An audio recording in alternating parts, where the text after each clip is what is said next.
Binatikos ng Philippine Coast Guard ang pinakahuling insidente ng pananakot at pagtaboy ng mga barko ng China sa mga mangingisdang Pinoy sa Baho de Masinloc. Nakatutok si Chino Gaston.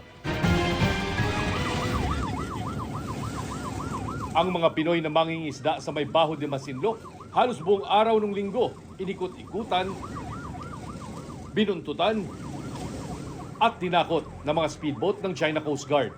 May pagkakataon pang dumikit at tila bang naninindak ang dambuhalang barko ng China Coast Guard sa gawang kahoy na motherboat ng mga Pilipinong mangingisda.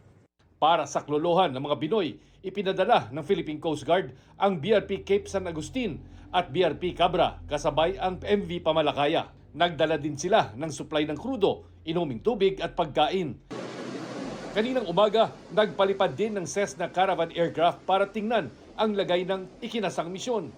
Natigil bahagya ang panggigipit ng China Coast Guard at matiwasay na nakapag-refuel at resupply ang may 20 Filipino fishing boats. Pero habang naghahatid ng ayuda ang BFAR at PCG, may natanggap na kakaibang radio message ang mga Pilipino mula sa Chinese.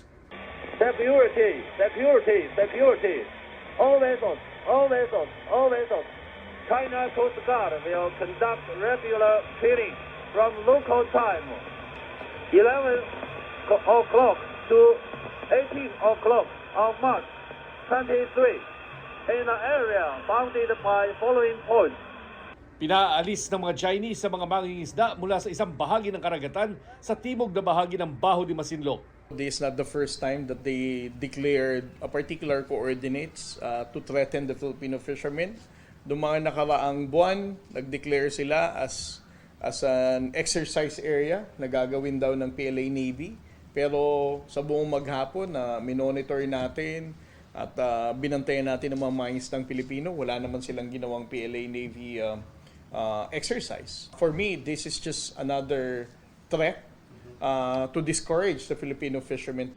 Itinanggi din ng PCG ang balitang galing sa kampo ng China na may binubuong kasunduan kasama ang China Coast Guard para sa isa umanong maritime cooperation. They are continuously harassing the Filipino fishermen. It should be in good faith whenever you discuss something to negotiate. No?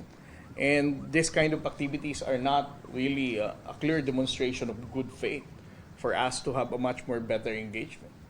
Para sa GMA Integrated News, Chino Gaston, Nakatutok, 24 Oras.